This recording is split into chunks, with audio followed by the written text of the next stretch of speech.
Hi, it's Meredith, and I wanted to post a different kind of video today. Um, when we're capable of self-correcting, we're capable of growth. And I wanted to post a different kind of message, one that holds a higher purpose. And this is not a political post. This is for my friends who voted for Hillary. This is for my friends that voted for Trump. This is for my friends that voted for a third party and for my friends that did not vote.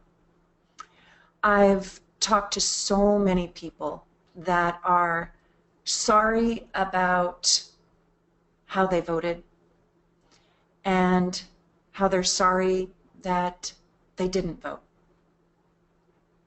This is also for my friends around the world that are not Americans, but can see the severity of our problem here in the States.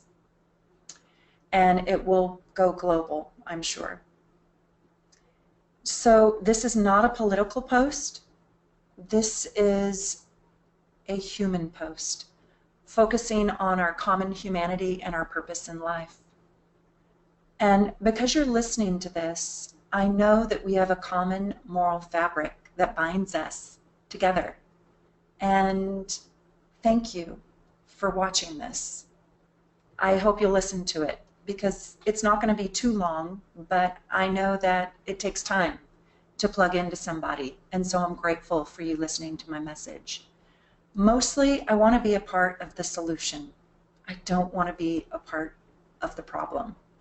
And even if you don't study astrology, just go with me. Let me take you into a little bit of new language. It won't be too much. And I just looked at the astrological transits for November and December, and we're heading into some very difficult and chaotic, and to say the very least, challenging times. And it's really going to amp up around January 3rd, and we're going to need each other. We will need each other. So I hope that you will open your heart to me, and it's my sincere goal in doing my part in reunifying our fractured communities and our fractured friendships and world. So I believe we have to start with focusing on ourselves and who we want to be in this difficult time. We have to look at ourselves from above and see who are we being in the microcosm of our world. Who are we being in our family, in our inner circle? Who are we being to our friends? Who are we being to our enemies? And are we being a source of inspiration, or are we being a source of negativity? We have to keep our faith in the hardest of times. That's what faith is. And we have to role model love for others to see. We have to role model love for others to feel. And as you probably know, maybe you don't, but I've been outraged and very vocal about racism and sexism and injustice and prejudice and the inability to love one another and the inhumanity that I see in mankind. And I feel that it's my civic duty to speak up when I see injustice. However, I also want to say that I've had an aha, and I've done some work since even my last post. And that is I want to start speaking up differently. I want to start speaking up differently. Humans are imperfect, and without the ability to self-correct, we can never, ever cultivate the better, higher version of ourselves. You know, we oftentimes live by trial and error, and I'm choosing to self-correct. I won't stop valuing equality for women and people of all races and religions and sexual orientation. And if we witness injustice to those very things and we don't speak out about it, it becomes our responsibility. If you see someone bullied and you do nothing about it, that is your karma, That is your responsibility, and that is your conscience. And that's my human position. And I will keep that. I will always keep that. That's who I am. And that's who I think you are too. So this is not about who you voted for. This is about our humanness. I thought long and hard today about what can we do today to make our lives better. And I boiled it down to 3 things. Here are 3 things you can do today to help you reunify our country and to help you create more personal peace in your life and around the world. So here are my ideas. The first idea that I have is search and value the truth. Fall in love with the truth. Love the truth. And work harder to find it. There's a very difficult series of aspects with the planet Neptune, which create blurry, foggy illusions and delusions, and it is in aspect to the sun and to the moon, and it's in aspect to other things that really creates a warped reality. And we're in a post-truth era, and we're in a fake news era. And this is the work of Neptune in our astrological charts. It plays tricks on us, and it makes the fake news seem like it's real news. So did you, by any chance, see the man that confessed that he posted hundreds and hundreds of fake news articles, and he said, quote, "I'm responsible for getting Donald Trump elected"? So let's be better fact checkers in our information process. Let's not believe everything, and let's don't discard everything either. Let's refrain from the knee-jerk reaction to fake news. Let's value the truth and work hard to figure out what it is. The second thing that we can do is love and value our common humanity. Love your neighbor. Don't tolerate inhumanity. Stand up to injustice and don't turn a blind eye. I know that if you're watching this, no matter your political beliefs, you have a moral mind and a compassionate heart.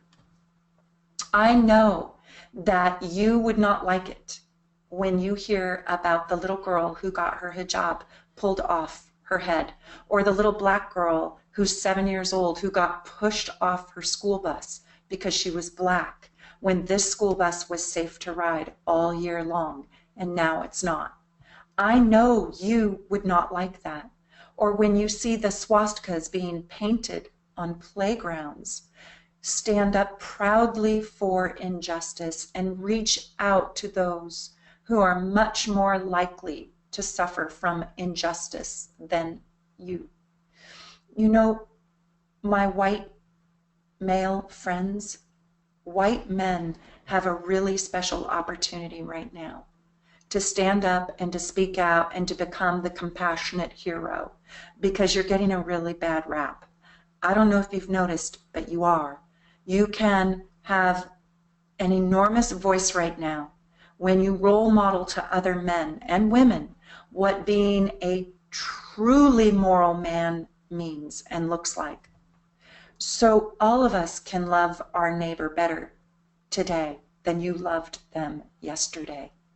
Take a high level responsibility. Take a high level of responsibility for the unfair and the dishonest and the unjust actions and words that you witness in your daily life. Stand up to the bully. That's love. That's love. And the third thing is this: language matters. Be the very best version of yourself by de-escalating your language and your tone. Your words are your power. And I know that anger fuels a hateful tone. Believe me, I know. And I am guilty of this myself. And I'm vowing to think and speak more thoughtfully. And I hope you will too. Let's not use hate-filled speech. And I'm sure you rarely use it, but when you're angry, you probably do. Let's use language that creates the potential to merge. So language always does one of two things. It either creates separation or merging. Any sentence you say creates a feeling or a tone of separation or a feeling of merging. I can say, your sweater is blue. And I can say it neutrally, and it's a separating sentence. And I can say it in a separating sentence with a tone like this. Your sweater is blue. Or I can say it in a tone and in a manner that creates a merge. Your sweater is blue. Your sweater is blue. It is a neutral sentence that can go three ways. Use your tone that creates a merge with other people. When you're using a tone that separates yourself, you're alienating. You can always make a point about injustice through a merging tone. The very best version of yourself is not hateful and it's not angry. Be that person. Doing these three things: searching more deeply for the truth, loving your neighbor better today than you did yesterday, and using powerful, thoughtful language that creates unity and merging can help us reframe our unrest into a civil society again. It's going to be a really bumpy ride. And around the 3rd of January, it gets bumpier. We are going to need each other. Thank you for listening to me and putting me in your heart, because you are in mine.